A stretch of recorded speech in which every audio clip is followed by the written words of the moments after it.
Hi. So I put together a little video. It's not really a how-to, it's just a how I did. Put together a ring like this. This is a classic T-shank ring. It was made with this vintage design that's a double-headed T-shank, and I wanted to just document the process I use. Now, again, if it helps anybody figure a few steps out, that's great, but you need to remember that really to figure out how to do these things, you really would be advised to get the advice of a professional. It's well worth it to take classes or to figure things out the way they're supposed to be done. This is just me figuring out how I did it. Okay, so I just wanted to show a little bit about the process, about how you put one of these things together. It's really kind of fun, a little bit involved. Well, step one is I will sort of melt a little bit of scrap silver and pour an ingot, and then we'll roll the ingot so that we can press the initial ring blank. So just a little while ago I picked up one of these old oxygen concentrators.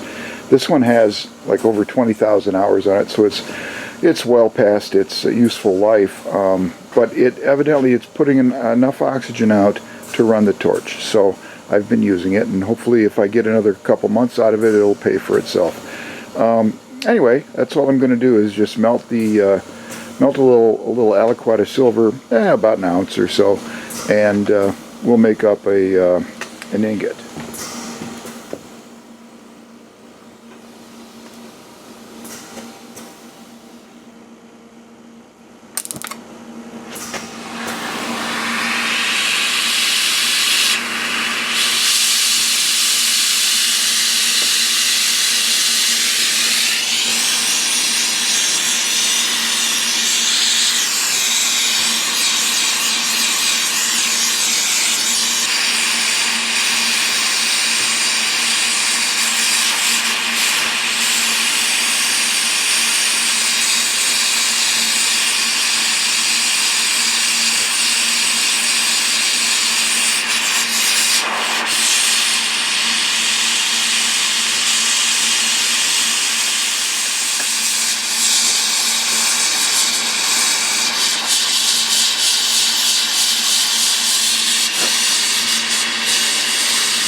Yeah, not a bad ingot. Okay, we'll be putting that through the rolling mill next. An ingot like this one will probably do two of the rings like this. You see, it'll stretch out to maybe twice that, and it's very close to exactly the diameter. I rarely pour any ingots wider than about 3/4 of an inch, because if I need anything larger, I'll just cut it and roll it the other direction to make a square or a rectangle that I need. Anyway, I'm going to be rolling it out with annealing to about, with this Peppy rolling mill, I'm going to go down to about 17 gauge. I like to go like toward 18, but just a little heavier. 18 is fine for most of these rings, but I find that sometimes the little heavier metal gets a much better impression because it essentially presses solid once you have trimmed it well. Okay, so next step is just to roll it out. So I'll just go ahead and start it and do an initial pass or two just to get it going. And then we'll start in earnest and anneal it in between.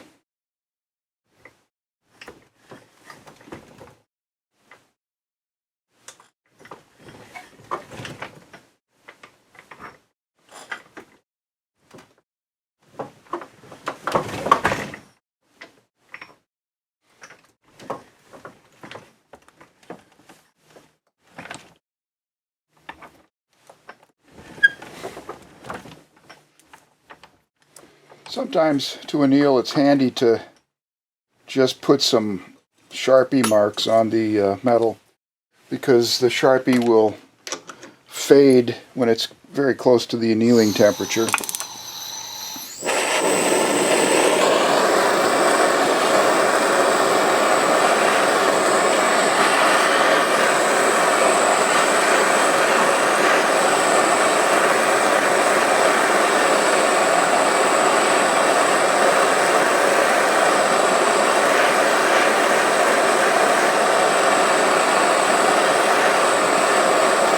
There it goes. And I just like to let it, thicker metal, just let it bathe a little bit. And then it's good to go. Now, you can either leave it here and it'll stay annealed if it cools down gently, or you can put it in water or pickle. I'm just going to give it a quick dip in pickle and then bicarbonate and water.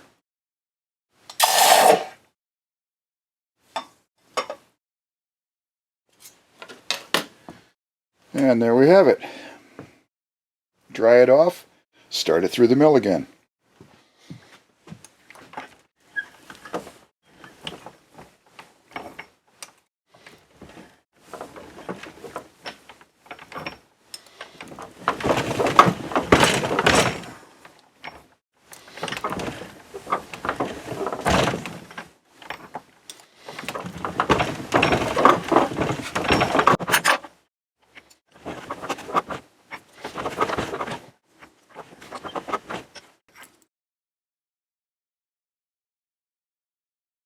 It is about 14.5 or 15 gauge right now.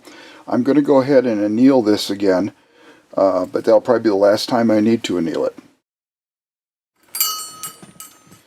Alrighty, we'll go again.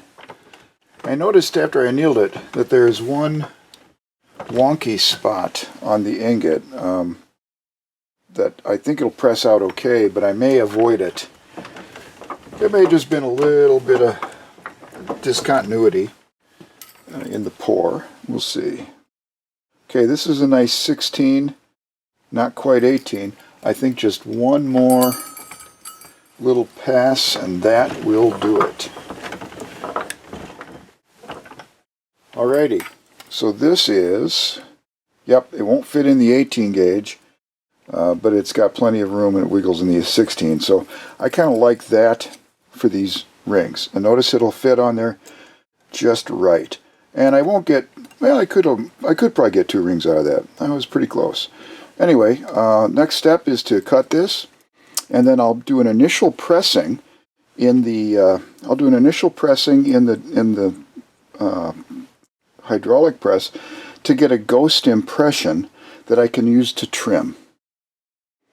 Okay, so I've marked it where it needs to be. I'm going to be a little generous, so I don't really need to get 2 rings out of this, but I'll just make sure that I've got plenty of metal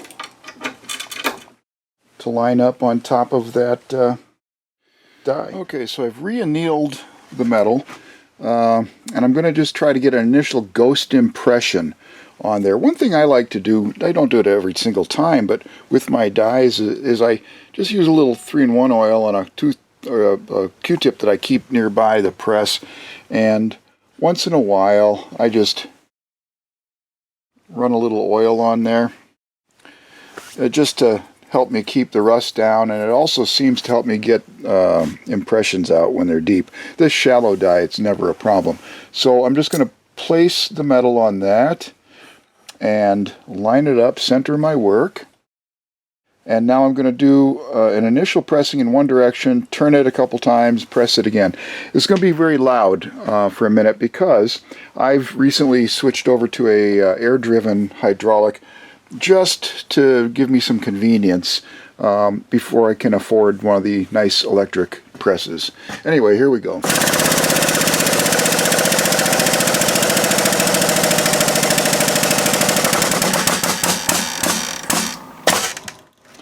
Okay, so then we'll take this out. Just don't move it at all. Try not to jiggle it at all.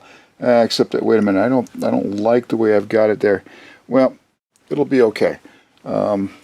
It's right on the edge of one of the sides. That's the advantage to using slightly thicker metal.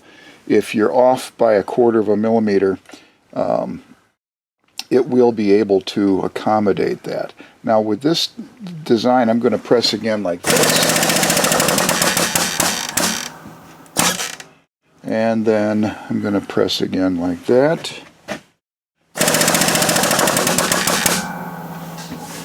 And I'm going to see if we've got a ghost impression. We do. So you can see what I'm going to do is simply use that as a guide for my rough trimming. And then the next pressing will be really pretty good, but it will probably take another 2 pressings and trimmings before I decide it's good enough to go. Okay, so that's how I do the initial pressing.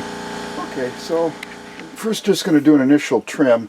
I haven't been very good about catching my sweeps, so what I did was I installed this pan that's on a swing so I can swing it out and swing it back. It's not in my way. I just did that out of some pieces of conduit and an old tray, an old kitchen tray. So you can see the conduit pipe there is just making like a little hinge, and I can swing it out like that. Okay, so the first thing I'm going to do is just load this into my vise, and I'll first simply begin making cuts about halfway, and then I'll turn it around and make the rest of the cuts.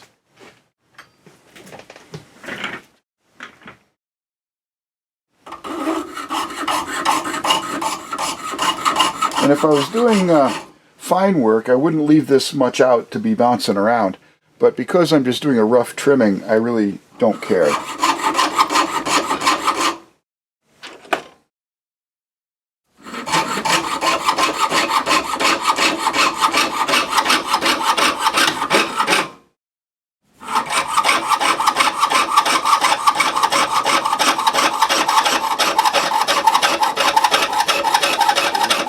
I just use a 3.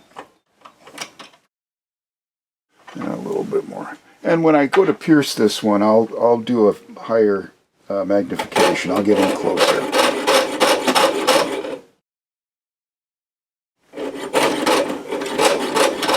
But it is nice to get the edges.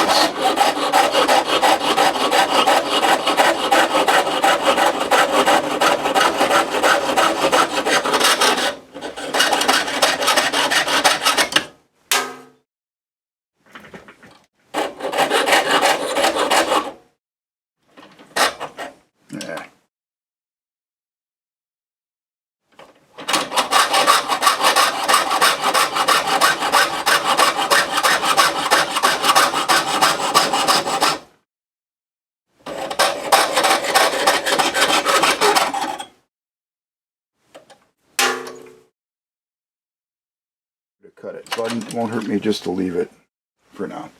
So re-anneal, get a second pressing. This second pressing is where it will really define the edges, and that's going to be necessary to key in the design for subsequent pressings.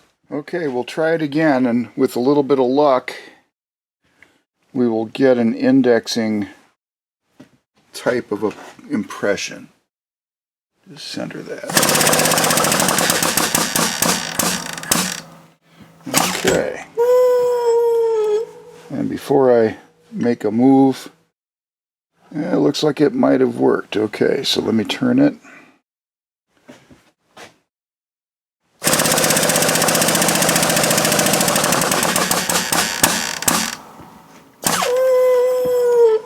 Because what I want in this second pressing is enough of a impression to make a trimming that's really nice. So I'm also going to go ahead and put a pusher on here, mild steel, just so carefully so I can turn it. Excuse me. So what I'll do is put that in there.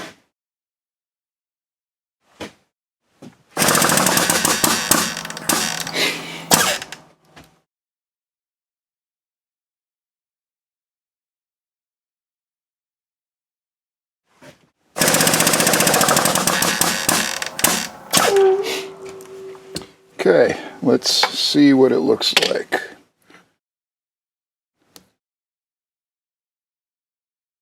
Okay, really nice. This is just right. This is exactly what you need to make the next move. Is trim it fairly close, and that will make a really nice indexed piece for the next pressing, which is where we're going to begin to get all of our detail. Yep, I can see the prongs, so I can cut in between those, and the shank is nice and straight, so I think we're good to go. Alrighty, so we're ready now to do the trimming, and this is probably one of the most crucial steps in this, I think. Kevin Potter has mentioned this a number of times, and I can't emphasize it enough. In order to get this thing to press really well, we have to trim this pretty closely to the outline so that the depth of the metal can be used to press itself into the design, if you will. So the next step is going to be simply to use a 3/0 blade in my saw, and I'm going to trim pretty close, you know, I mean, plus or minus a ½ millimeter or a millimeter is not critical, but you want to get as close as you can to this design. Okay, so that's where I'm going to go with this. So first I'll just start with one end, go about halfway, turn around, do the other side.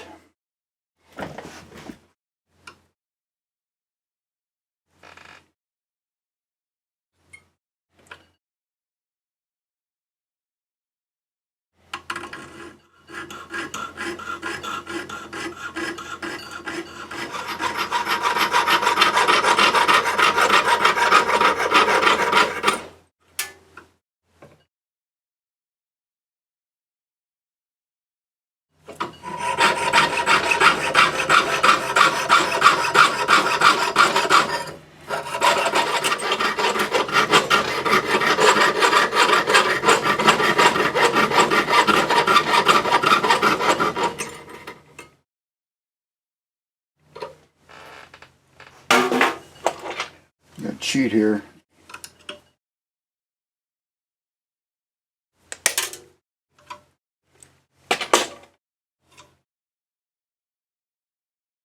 Of course, there really is no such thing as cheating. It's just not wasting your effort.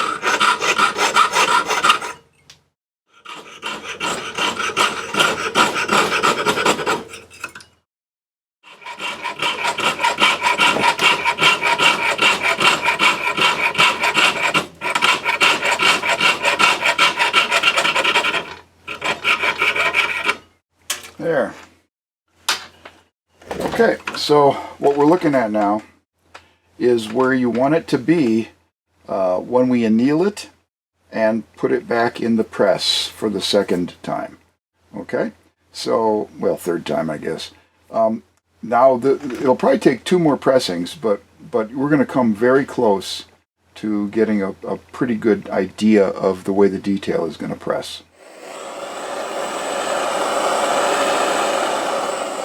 Okay, so it's time to press again. So first we're going to lay it in, and I'm just going to press it up against the platen.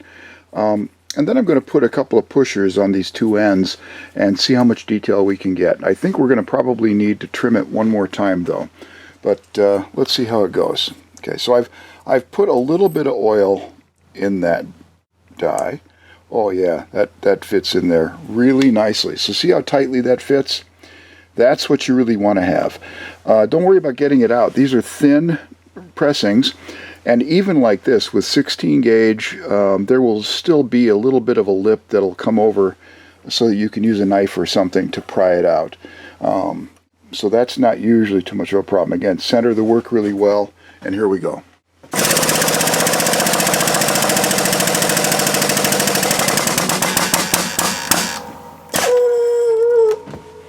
Okay, that did a very good job, and I know from experience that I need to turn it at least 180 on this press, the way I've got my homemade plus purchased spacers.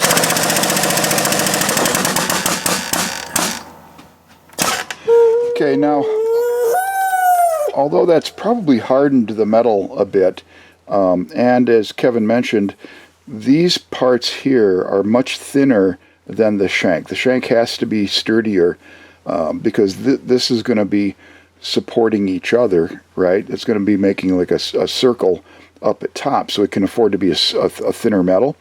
But this is the back of the ring, and so it's going to really need to be heavier. But rather than press these thinner to start with, what I like to do to get the detail is put a couple of pieces of mild steel just centered on those. And let's press it again. I may need to do this one more time, but let's see what we get.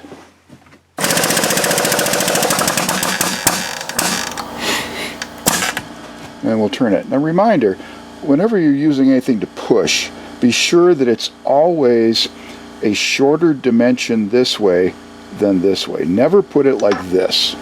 Okay, that would be a disaster. It would be ready to flip out on you. So always orient your pushers so that they are geometrically stable and pushing down. So it's very unlikely that those are ever going to squeeze out if I'm not perfectly aligned, although I try to be as perfectly aligned as possible.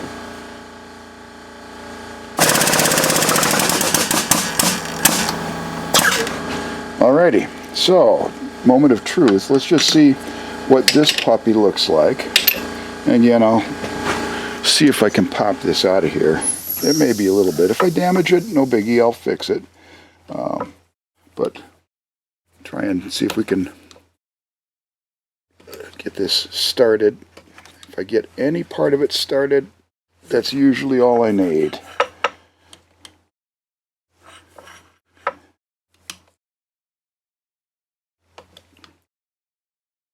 There we go, got it. Okay. Let's see, that shank is heavy. Alrighty, yep, we're going to need another pressing. But I'm actually surprised by how good that is. I mean, when you think about it, that's actually in pretty nice shape, given that we haven't pressed it that much. There's just a few spots at these edges and then along this length of the shank here that I know we can pick up better detail in. So what I'm going to do is I'm going to use a grinder now probably and trim off some of this flashing, get this a little tighter. And then I'm going to come back and I'm not going to press the shank part. I'm going to press these two ends again pretty heavily with those two spacers. That'll hopefully also make it a little easier to get out of there. Okay, so that's where we're at right now. Close though. That's looking pretty nice. Okay, I could probably do all of this with a file, but I'm basically lazy. So what I'm going to do instead, I'm just going to take off the bulk of it with a grinder, and then I'll clean it up with the file. Okay, so we'll just version of this stone of this.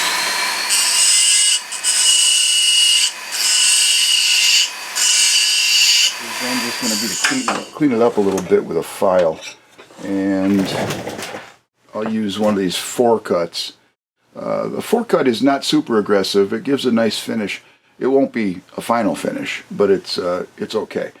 I use a 2 if I want to remove a lot of metal fast. Okay, let's see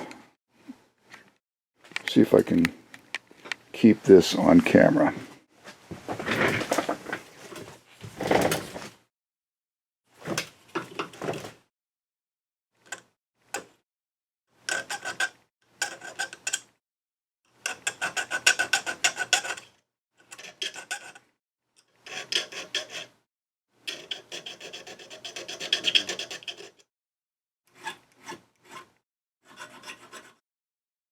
I'm actually going to leave a little bit of that on the shank portion just in case I need to hit it with a chisel or a sharpened screwdriver to get it out of the die. So I'm not going to trim that shank as closely.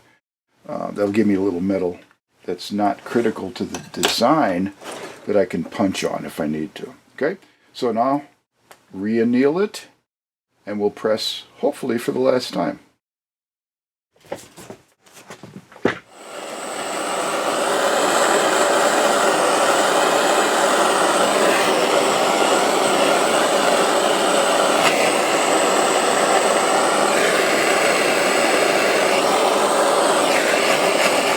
Okay, as a reminder, I want to go in and press these two ends better than they have been done, and I'm not so worried about this central shank region.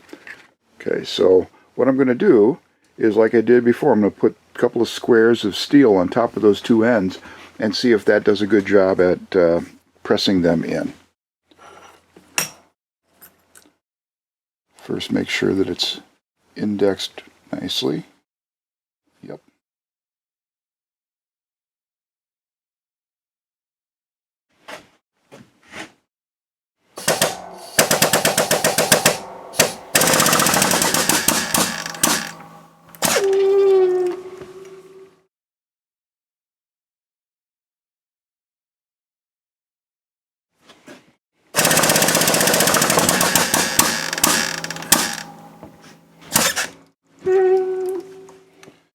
Okay, now,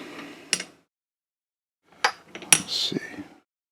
I have a feeling those will be pretty nice. See what happened is you can tell where the blocks didn't overlap how much was pressed down. So it looks like, oh, about 1/10 of a millimeter more got pushed in these two ends, which may be just enough to bring out the design. So let's see if we can pull that out of there. Okay, I'll put my C biggers on. You know, that looks very nice. So that's actually a pretty nice job. So that looks pretty good. I think, yeah, I think this will work fine. So the next step is going to be to clean this up a little bit more now with the files, and then I'll put a hallmark and a signature on the back.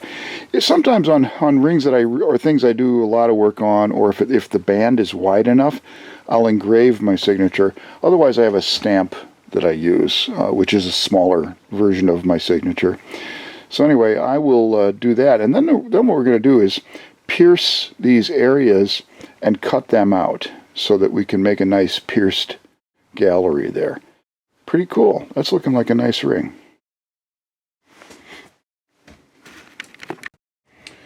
Okay, I've done a fair amount of fiddling file work on this off camera, but it's ready to be hallmarked. So what I'm going to do is just set it in the die, and I like to avoid the regions where I might pierce it if I can. And so what we'll do is just put a 925 mark there. And then on the other side, in the shank, I'll see if I can fit my signature. I'm going to go up as far as I think I can get away with on the shank, because my name is just a little bit bigger than the .925. Got it. Okay. So there we have that. Now, next step, I'll put it back in the ring clamp and use a small drill bit, and we'll drill out all these voids. Okay, so for most of these voids, areas that I want to remove, I can get away probably with a 0.7 millimeter drill bit, which I prefer to use if I can, because I'm less inclined to break them. The 0.5s are really cool, but man, they are fiddly. But I'm going to have to use a 0.5 on a couple of spots, at least if you want to do this. So I'm first just going to clamp this. I'll see if I can do this without goobering up everything, and so that you can see it on the screen. I like to use a relatively slow drill, and I use beeswax as a lubricant.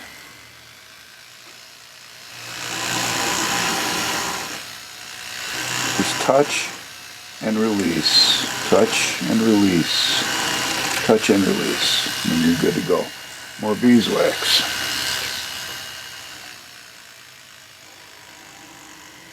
Touch and release.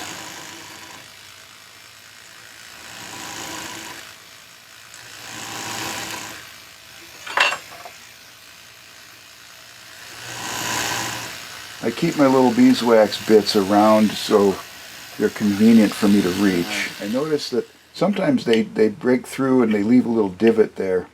If you can't get that off with your fingernail, believe me, you'll have plenty of broken drill bits. So don't throw them away. Save them. This is an example of a 0.5 millimeter drill bit that I broke. And what I can often do is use these to just go through the back and make sure that it's a clean hole. That makes it a lot easier to put your saw blade in there. Also, if you do break a little bit in a hole, and especially if you can find where there might be just a tiny microscopic dimple on the other side, what I do is I use one of these and line it up over a hole on the bench pin and use it like a pin press with the hammer and drive that piece of bit out of the hole. If that doesn't work, or it looks like it's going to damage things too much, you can soak them in alum, which is the most efficient thing to do, I guess, but I don't have any alum. So I just throw it into the pickle pot overnight and take a break and do something else. And it'll come out with a little bit of copper plating because of the iron in the burr, or the drill bit, but it's easy to remove. Anyway, so if that turned out, then I'll just be doing the other side, and then we'll get to work sawing. So let me see if I can just do a couple here, and we'll start again with the 0.7. I have to.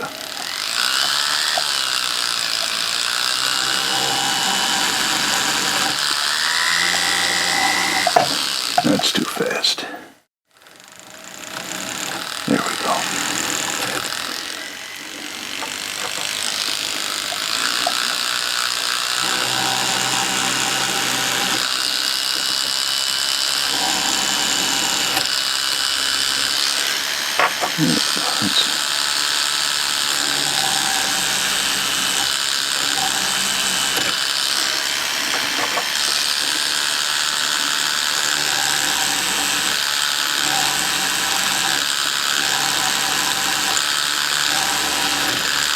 So hopefully that gives you the idea. Well, okie dokie. So now I'm going to take some video of a little bit of the piercing work that I do. This is kind of like watching paint dry, but it's a very fun and relaxing part of the process for me. And I frankly, until a couple months ago, had avoided my saw at all costs. I hated sawing. And I don't believe in magical tools. I believe that, you can make really beautiful things with virtually nothing. And I've seen people do it, much more talented than me. But, we all have things that we need to have a touch on. And so I had a couple of different things that were in my way. One of them was the saw and the frame, and I'd tried 5 or 6 different kinds, and they all work beautifully, but for one reason or another, I always had difficulty with them. The other is the blades, obviously, but again, except for the really cheap stuff, most of the blades will be fine that you get from Rio or one of the big outlets. But I have discovered these nano blades from Pepe Tools that I kind of like. But I'm sure, you can make do with many different blades. I don't want to be endorsing one type. It's not magical. But they're nice. And I keep my blades more or less organized in a standard thing. People have all sorts of ways of doing this. But I just keep the ones that I always use, and they're right by my left hand because I'm right-handed. And I'll reach over and grab a blade because inevitably I will go through several at least when I do a piercing like this. And that makes it nice and convenient. So what I'll do is simply start with a 6/0 blade and mount it in my trusty Potter saw frame. Again, these are really, really beautiful tools. And begin piercing this. Now, I don't know how well it'll show up on the video. I'll take a couple of different versions and different visages so that we can maybe get this done. But we'll just start and try. Oh, this is the Smart Vise. I really, really like this. My fingers, as I've gotten older, have developed just the beginnings of arthritis, and it's difficult for me to hold the piece very, very steady. And that was another one of the obstacles I had.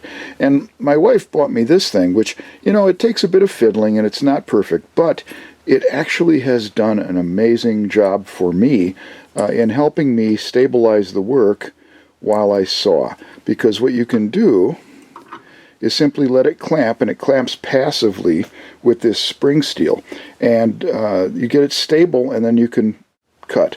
Now, the thing I had to learn that's a little different when you're using it this way is instead of turning the piece, which you normally would do with your hand, and try to keep your saw more or less in one place, this you've got to reverse that strategy and begin moving your saw and get good at coordinating the movements of your saw really, really well. If you're already good at this, it won't be a big deal. But if you're not used to it, it's something that you might have to pick up on. Okay, so let me get started on this. Alrighty, so threading your saw blade into the holes will always be easier if you've cleaned up the back of the holes for yourself. That was the biggest thing I had to learn. And then what I do is I put my C-bakers on, line up the saw blade,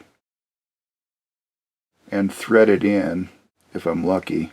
And if I'm not lucky, I'll hold the blade. But yeah, that worked. Okay, I always put the piece down near the base of the saw blade so that I can put the saw frame up against the bench pin, push on it with my trusty sternum that has been cracked and put back together with stainless steel sutures. I don't grip it. I think that's the other thing I used to do, is have a death grip on the saw. And for these smaller voids, what you want to do is visualize the saw blade as being a file. And what you're really doing is a little bit of filing here. So this is why I sometimes break blades too, because I put a little bit of lateral stress on them as I clean that up, okay? So that's a nice one. So what I will do is I'll cut a couple of these. I'll cut all the holes, and then I'll show you what I do to clean them. And don't get me wrong, there are people who are really skilled at this. I'm not. I am really very much an amateur, but I'm getting better. And one of the reasons I like to show people is because I avoided it so desperately in the not distant past. And I really do believe all those instructors and jewelers who insist that students learn how to saw and have exercises, well, you know, they're right. I think there's something to be said for developing the ability to handle a saw at magnification. So it is not something to be sneezed at. It's a skill that I really probably wish I would have gotten used to a little earlier in my life. But try to imagine that the front of the saw blade, where the teeth are, is an incredibly tiny microscopic file, and you're just filing away, you know. And sometimes you can use the edge of the file and get a cut, and other times you're just using the flat part of the teeth and you're filing the metal. So here we are. We're getting there. I'll just do a couple more holes, and then we'll go to a closer up view.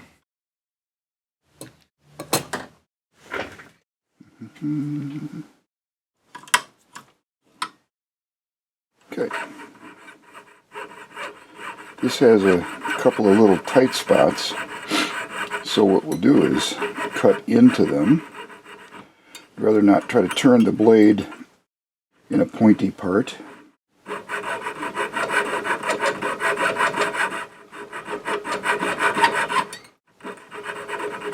Again, use the blade like a file.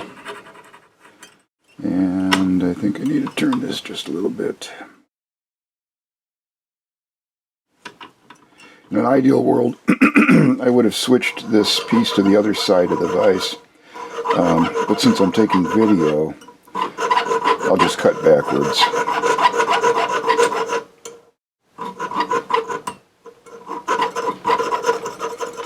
There, that one's looking okay. So let's pull it out. Let's thread through the next one. Again, same thing.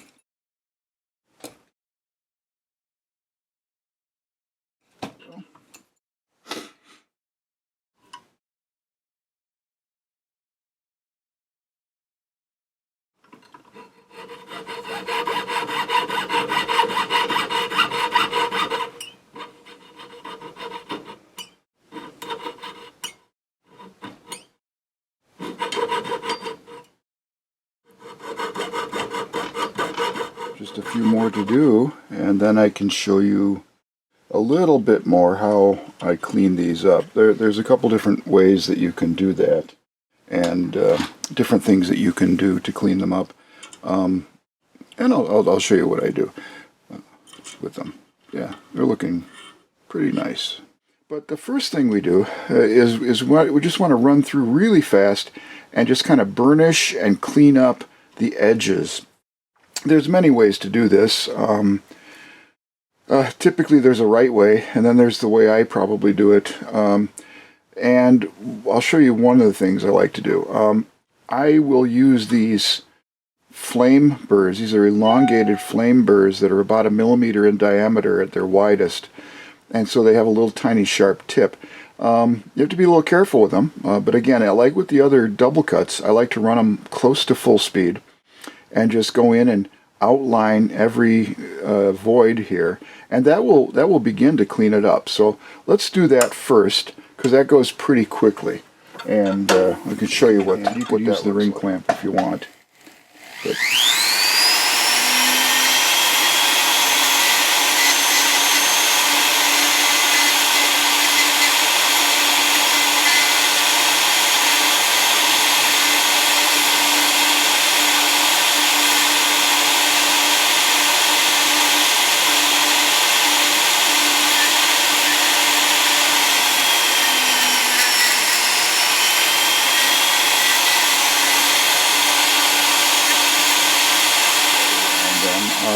this actually does pretty well, and with a tumbling in the pin polisher, you could almost leave it there. But if you want to do a slightly better job, one or two additional steps you could do.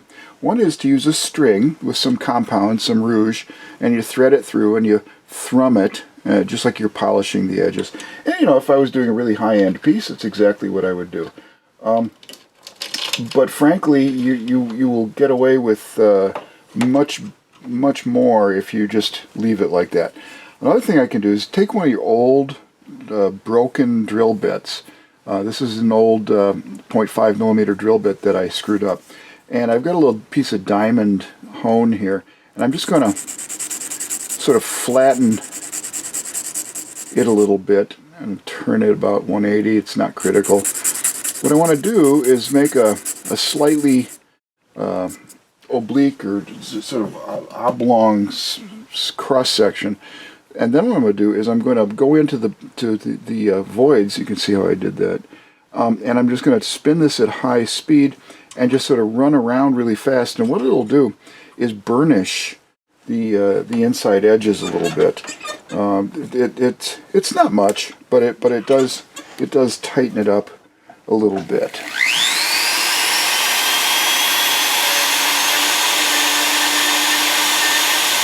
Okay, so the next step before you move on will be to take it over to a buffing wheel and just use a Scotch-Brite type of a pad and just go over the whole back edge, because what happens is all these teeth and these operations kind of do a breakthrough. It's kind of like when you're sawing wood, and on the underside or the backside of your saw cut, there's oftentimes like chips and crap that just sort of hangs on to the underside of the wood cut. Same thing happens with metal, and you can actually feel it. It's pretty rough there. So I'm just going to take it over and do that real quick buffing. And then we'll go on to the next step. For this, you can either use a Scotch-Brite type pad on a sort of grinding wheel or a buffer, or really, frankly, you can do just as good of a job for this portion using this is just a Dremel with one of those sort of abrasive bits on it. So I'm just going to do this. You can see that what that does is it cleans it up quite a bit.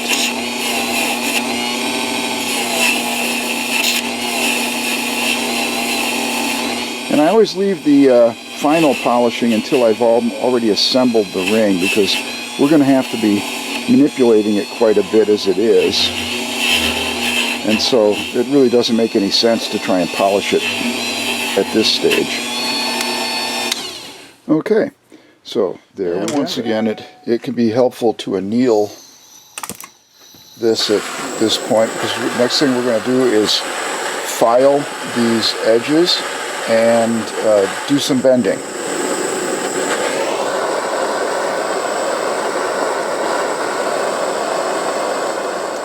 Alrighty, so all I'm going to do is try to follow the contour of the die and get these as close to nice as possible. Once you start to curl that, you'll probably need to refile it anyway so that the two edges meet perfectly. But for now, we just want to get it straight. And I tend to use, again, these half-round files. This one's a 2 cut, and this one's a 4 cut. And so I'll start with a 2 just to take off a little metal, and I don't have to do very much. And then I'll finish up with a 4.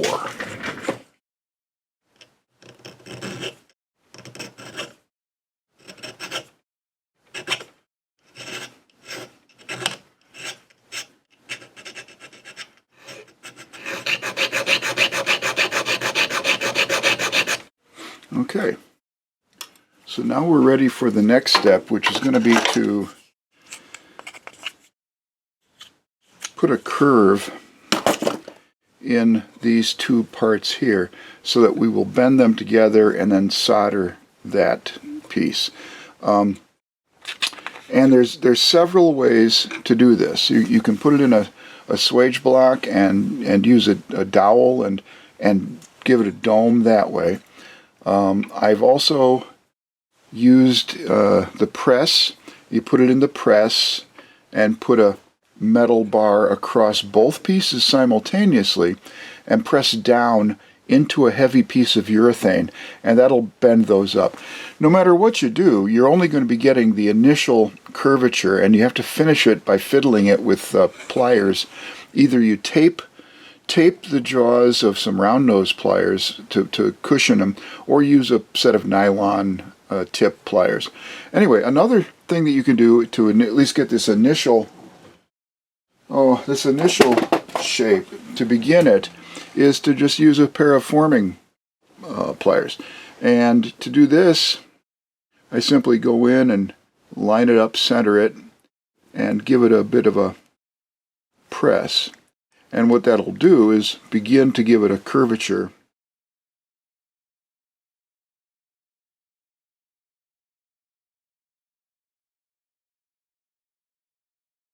Right now, because what you're going to be doing is refining the shape of the setting area after the ring has been mostly assembled. What you want to do is just get these edges to meet so that then you can solder them together. So the other thing I'm going to do here is just use a pair of pliers now and give these more of a curvature. See how I did that? We'll do this one.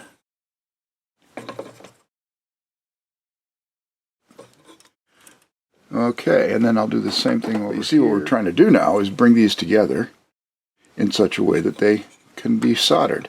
So notice what I've got there. The parallel jaws might be just a little bit better than that. Okay, let's try this.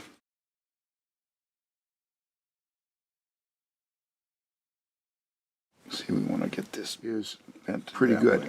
So what I'm going to do is put some hard solder along this line there and try to solder this closed. And then I'll do the other side, which is not too far off. But I can tell you, just rather than try to fiddle both of these simultaneously, you're just better off doing it one at a time. Okay, and then what we'll do is we'll be opening up that setting area and shaping it once we get this figured out. Okay, so pretty standard soldering operation, really. I like to do two things. First of all, I'm going to put a little borax, liquid sort of borax-based flux right on the join. And we'll just make sure we've covered it. I like to get the back side as well, so that the solder will flow all the way through. Okay, so we've got that. And then I'm going to take a piece of hard solder, a little pallion of hard solder, and we'll ball it and place it right on top of the join. I use a little butane torch for most of this kind of thing.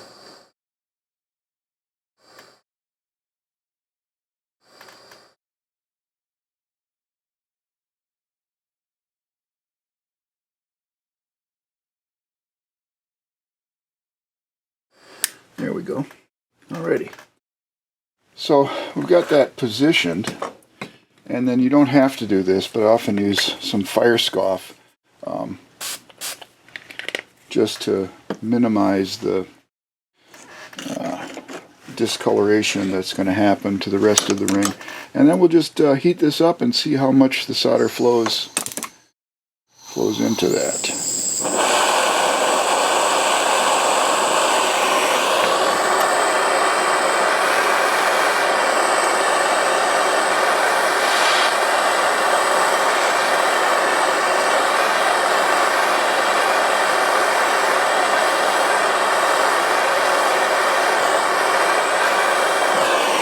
Okay,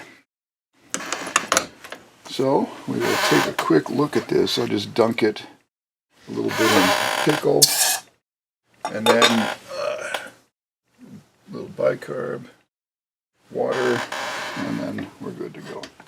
And then we'll take a quick inspection. I could have used just a little bit more solder, but I think I'll just let that go for now, so I can shape this other side. File it a little bit, bring them close together, and repeat the operation.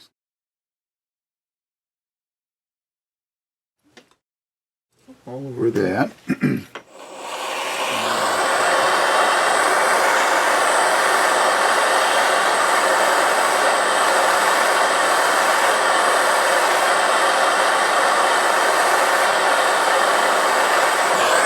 Yep.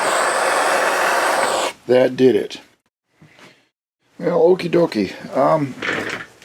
Okay, so there's no help for it now. There's no magic here. I use a combination of pliers, a nail set, which is what this is, and mandrels. And these are actually inexpensive mandrels you can pick up off eBay. This is an oval one. I also have a round and a square. By just trying to open this up a little bit, and I just use brute force and begin trying to force this open.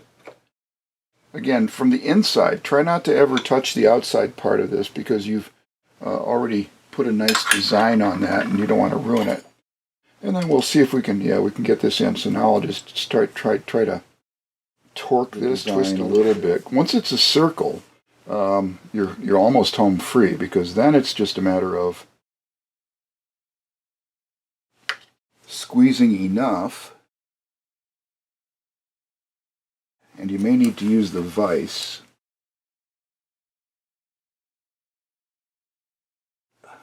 My outside of the long is almost 8. So this is a nice 6x8 shape. Okay, so that's about the shape we're going to want to have. And of course, I just realized that I just did most of this shaping and I missed the video window. So just to repeat, all I did was, using pliers and mandrels, I shaped this into something that was a nice oval. And then I bent the prongs back a little bit, and what I want to do is now put a ring inside of it as a seat to prevent deformation of this shape when I go to increase the shank dimension. Because I'm going to want to round that off, but if you try to bang on that shank, it will deform that shape. And to minimize that, we're going to add a ring. Okay, and then we're going to cut it up and polish it and get it ready to set a stone.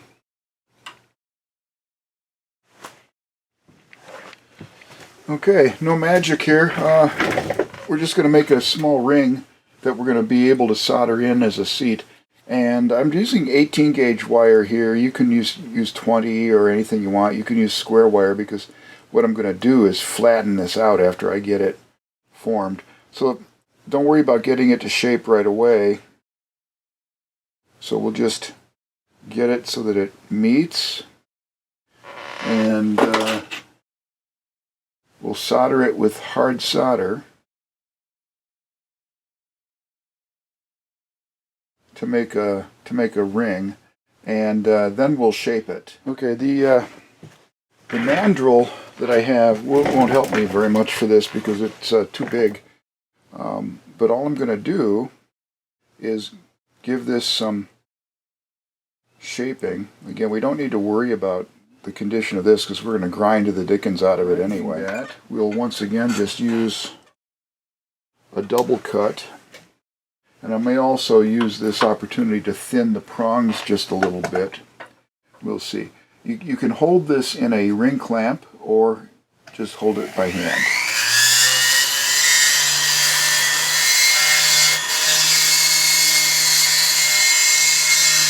File this little ring. It could be handy to just grip it in something like vice grips that will be really tight. And again, I'm not that worried about goobering this up, and I'll just use a crude file here, and I'm just going to file a profile. Yeah, it's getting close. Okay, so you can see that will almost friction fit piece in the blade.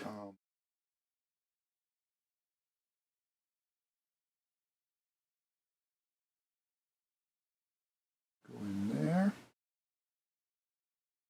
and then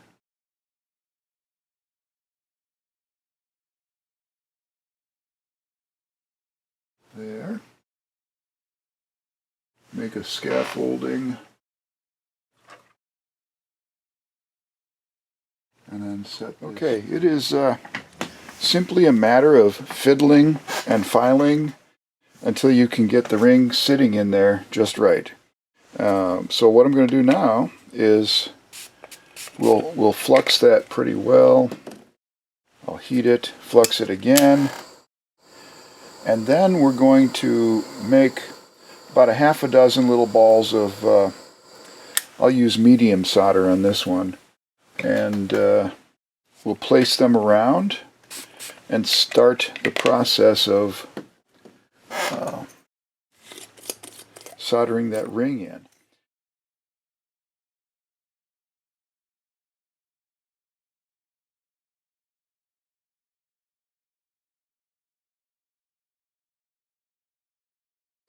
Okay, and just for good measure, a little more puff of flux. Okay, just using a little barrier flux. So what I'll do now is try to solder that in and see where I'm at.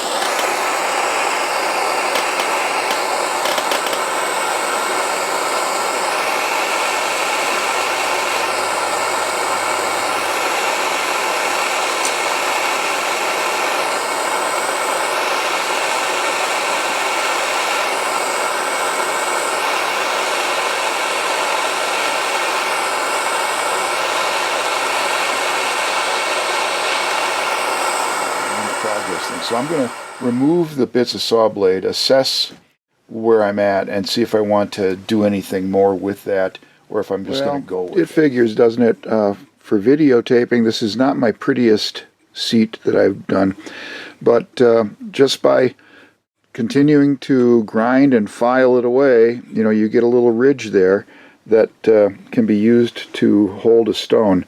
I may try to fit a faceted stone in that, and if so, then what I'll be doing is using a cone burr and cutting an angle there to try and seat a stone in that recess. But for right now, what I want to do next is go ahead and round this out, and we'll see what size it is, and if I want to resize, this is the time to do that. So what I'm going to just do is get a ring mandrel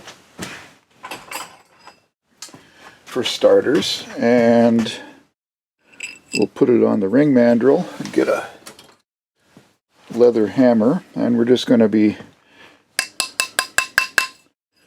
tapping it to round it out. Try not to whack it on top of these prongs because you'll deform the dickens out of those. Again, none of this is really necessary. It just makes my life easier. You can do this on the mandrel, but it will go faster if you have something like this.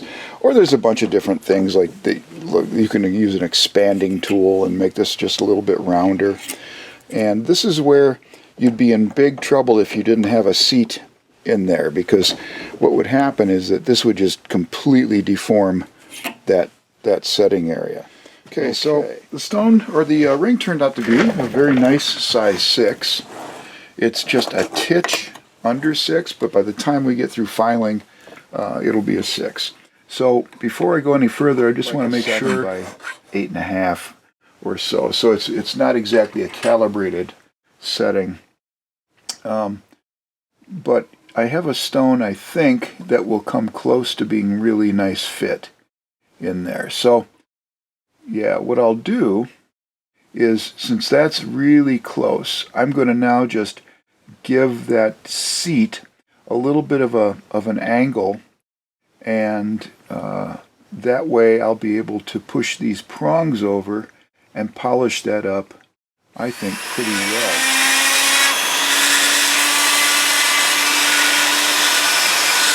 Where I want it. So now it's time to simply begin polishing up the ring. I'll probably give it a go in the tumbler, and then we'll clean up these prongs and set the stone. And we're close to there.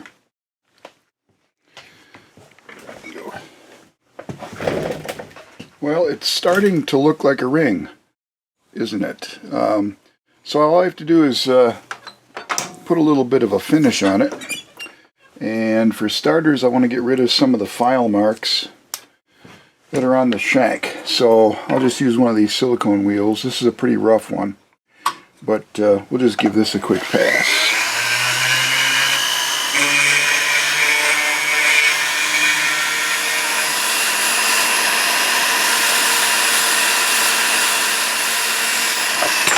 And I just threw it over there. But I see it, because those are short where I want them. These need to be shorter. These need to be shorter before we set the stone. That's starting to look like an attractive ring. Not too shabby. Okay, this is my handy dandy setup.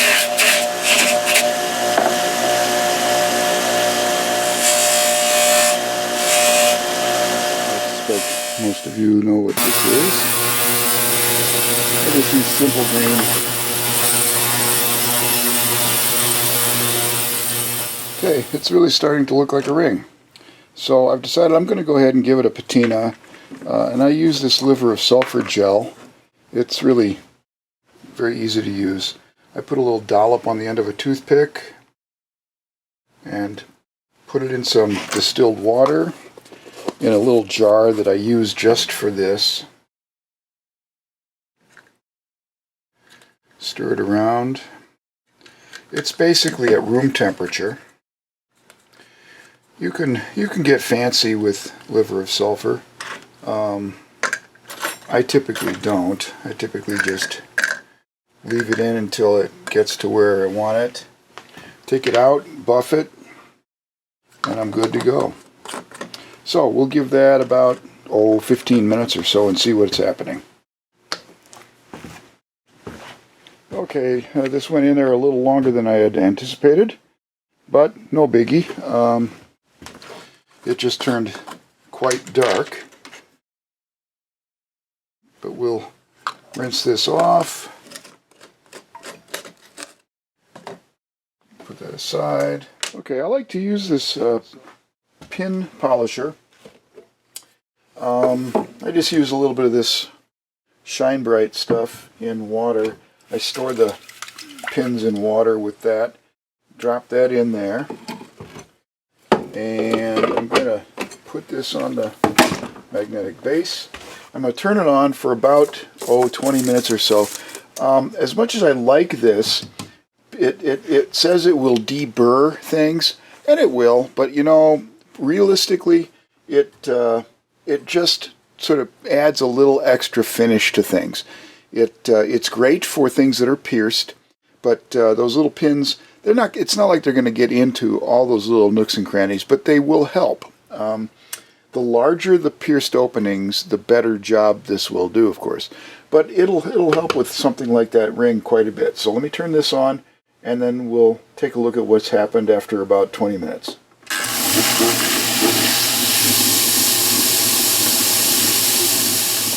Okay, it's out of the tumbler. Almost ready to go. What I want to do so that this amethyst sets a little more nicely is I've carved just a little bit. I'm going to use a 3mm burr and just trim up the seat just a titch more to match the stone.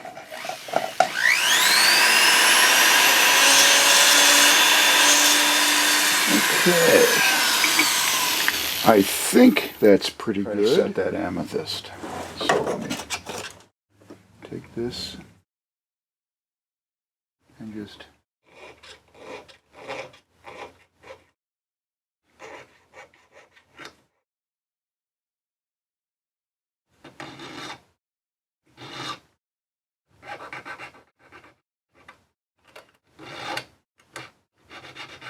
the way I put it together. I could have done just a tiny bit better job of that, but it's not, it's not terrible. It's a nice little ring. All I did was thin the prongs and push them over with a pusher. Now, one thing I will do pretty quickly here then is go in and just polish a little bit on the prongs. These discs, these radial discs, aren't going to harm the amethyst.